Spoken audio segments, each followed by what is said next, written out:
Hello, welcome. This is Blockchain Bloom, the blockchain educator. I'm Atla Pink, and in today's video, I'm going to talk about that the Bitcoin actually went up 29% in the last 7 days, despite of the conflict was happening, between Ukraine and Russia.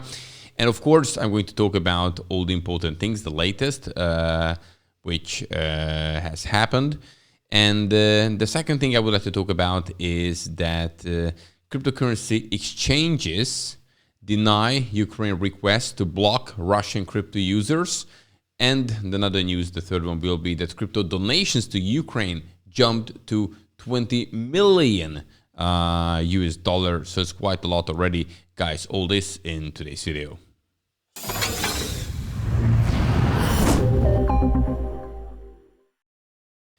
And if you would like to get the freshest cryptocurrency and blockchain news every single weekday, simple thing you have to do, subscribe to this YouTube channel, Blockchain Bloom. Subscribe button, all these are the things you have to click on, and then you're getting the notifications as soon as a new video is out. Also, check out the links under this video, many useful ones. For instance, the free course, how to start to invest in Bitcoin and other cryptocurrencies. And okay, now let's have a look at the numbers. Quick refresh so we can see really the latest. And there we can see this surprising in a way increase what we're witnessing right now, which is that Bitcoin is up 14% in the last 24 hours. And we have Ethereum 10% up. Let's check out the others. We see Thorchain 38%, we have Waves 32%, and we have Terra 24%. So actually, many of the cryptocurrencies, of course, Bitcoin up, all the others are going up and doing quite nicely. So when we're looking at the losers, therefore, we do not have any. And then now, let's talk about a little bit about this Bitcoin price increase, which is actually in the last 7 days, 29%.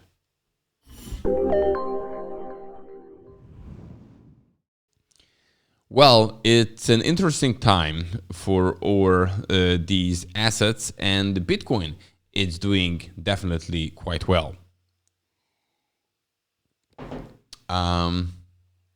Let me share the candlestick chart, which shows exactly that here on the 24th of February, we have reached the deep point, which was 34,322 US dollar. And since that, we're recovering quite nicely. And look, even yesterday here, we have reached, this candle was a very, very big candle, just like this one here. And yes, it went all the way up to 43,757. And this is basically, sorry, actually, I messed that one up because one next to it. So it went up to 44,240. And this, in 7 days, it's a 29% increase. This is how the recovery took place. Why is this interesting? It is interesting because if you're looking at all the other numbers, you can see that now, the DAX index is down, the FTSE is actually down, and all the others are in red. When we're looking at the US market, we see that Dow Jones is down, S&P 500 is down, also Nasdaq is the only one, which is a little bit up, it's 0.4%. But look, when we can get here crypto, when you see Bitcoin, 5.6%. So you can see that how well cryptocurrency is reacting to this situation because of this centralized system. The problem is that, many things can be blocked because of the centralized system. And we have here a decentralized digital currency, which is Bitcoin. And this looks like it's still working. Very important things, just here, the freshest. So the peace talk between the two sides has happened. And but it haven't led to any publicly known conclusions other than, they're going to continue. Intense fights continued in Ukraine cities, including the capital Kiev overnight. A Russian military convoy is 65 kilometers long, is driving towards the capital. I have somewhere I'm going to find this picture for you to show it in a second. So Western countries have stepped up their support Ukraine defense. The US allocated 350 million for Ukraine defense spendings, while the UK, France, Germany, Canada, Sweden, Belgium, Netherlands, Portugal, Greece, Czech Republic, Romania, Spain have agreed to so basically what you put in the weapons and defensive equipment. Ammunitions? No, I'm not pronouncing it right. Never mind. MasterCard has blocked multiple financial institutions from its payment network due to the sanctions order. So even MasterCard stepped forward. And the EU, the US, and also the UK and Canada have announced they will, cut some Russian banks out of the SWIFT payment network. Not all of them, some of them. Okay, so this is like not actually a full package.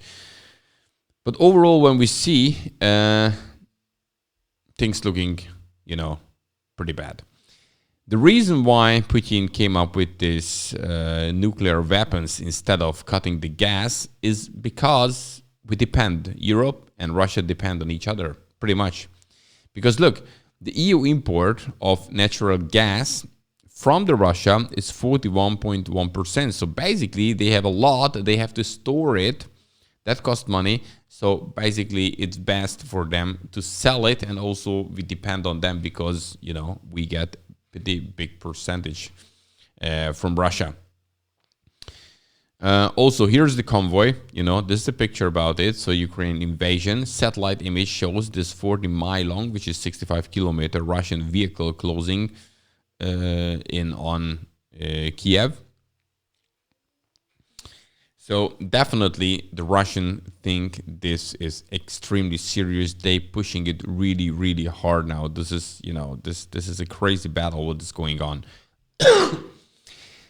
But also when you're looking at, the Russian currency, the ruble actually is going down like crazy. So the Russian currency plunged about 30% against the US dollar on Monday after Western nation announced this kind of, SWIFT international payment system that they're going to block it in Russia. So basically, the value of the people money is just evaporating. And this is actually crazy what's happening there. Obviously, people would like to get out the money. It's very difficult how to exchange the money to other fiat currency, even to US dollar or something like that. So they suffering. What's happening right now, Russia lives right now a very bad time, and the recovery, the economy to recover, it will take a pretty long time, to be honest with you. Doesn't matter like the war, it will end like a couple of weeks or months. We will see how long it will take. These sanctions won't stop Putin against Ukraine. They going on. And even in Russia, they don't talking about war. And according to Russia, there is no war. But very interesting that still the protest against war it's on in major cities in Russia. So many Russian people are totally against this. And we can see that even some of the wealthy Russians, they have to move their yachts from harbors, around the world, and they facing, also difficulties, and they don't like it either.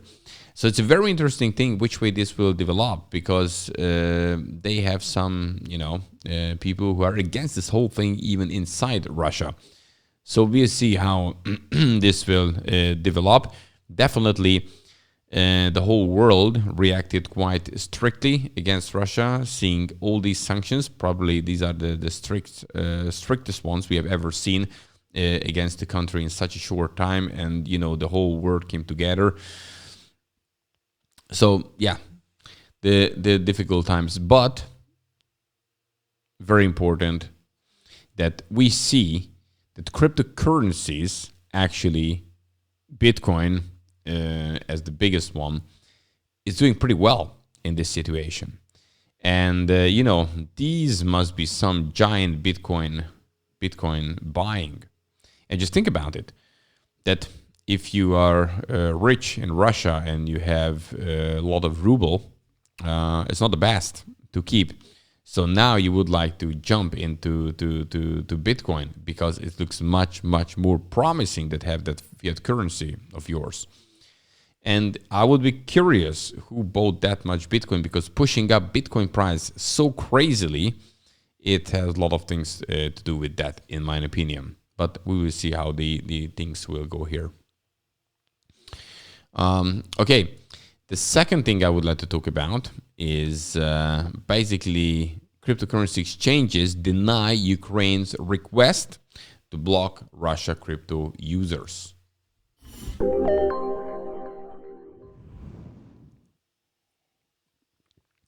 You know, there was a request from Ukraine that the cryptocurrency exchanges should basically block Russian crypto users, but Coinbase is now the latest, which denies to react. So Ukraine Minister of Digital Transformation requested the major crypto exchanges block Russian users. Exchanges have thus far declined to do so, exchanges, so the rest of them. Instead, Coinbase and other are pointing towards their compliance with international sanctions. So Coinbase will not institute a blanket ban on all Coinbase transactions involving Russia's addresses, despite the request from the Ukrainian government official to do so. Kraken CEO, Jess Powell wrote on Twitter, "Our mission is to better serve by focusing on individual needs above those of any government or political faction. The people's money is an exit strategy for humans, a weapon for peace, not for war." And, this was the reaction from the majority of the exchanges. Because just think about it, Russian people, the majority of them obviously have nothing to do with this war, but they facing now extreme difficult times. Their money is just evaporating, the value of their money. So why to take them off from, deny all these kind of transactions they would like to do to kind of survive? It's one thing what's happening with Russia. Russia's economy is already bad, and probably it would be very great to stop the war as soon as possible. But this is not how things work. Yesterday they had this kind of meeting. Well, they're just going to continue, but also Russia is continuing attacking Ukraine, and we see this convoy going all the way to Kiev, and 65 kilometer long. So it sounds pretty bad when these guys going to arrive. Okay, so this is the reaction from the centralized exchanges. And now let's move on to the next topic. And the next one, it's all about that the crypto donations to Ukraine jumped actually very quickly to $20 million.